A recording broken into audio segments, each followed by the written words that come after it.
వారు యేసును తీసుకొని పోయిరి. ఆయన తన సిలువ మోసుకొని కపాలమను స్థలమునకు చోటికి వెళ్ళెను. హెబ్రీ భాషలో దానికి గొల్గోతా అని పేరు. మొదటిది ఏంటి? గెత్సెమని. రెండోదేంటి? గబత్తా.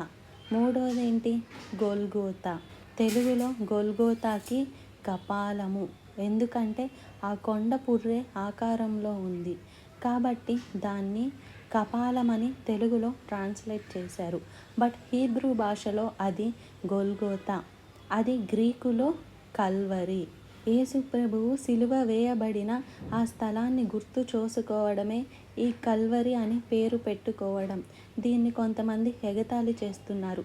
పుర్రె పట్టుకొని ఎగతాళి చేస్తున్నారు. ఆ పుర్రె లేకపోతే నీ పుర్రె పగిలిపోతుంది. ఆ కపాలంలో యేసు ప్రభువు సిలువలో విరగలాడకపోతే మనం ఇంకా ఎక్కడున్నామని చెప్తుంది బైబిల్ తెలుసా? మనం ఇంకా పాపములోనే ఉన్నాము. ఆయన సిలువలో మరణించాడు గనుక మనకు జీవం కలిగింది. ఈ జీవం మాత్రం కాదు, నిత్య జీవము. అందరూ మరణిస్తారు. యేసు ప్రభువుని నమ్ముకుంటే మరణించరా అని అడుగుతారు కొంతమంది. యేసు ప్రభువుని నమ్ముకున్న వాళ్ళు కూడా చచ్చిపోతున్నారు కదండి.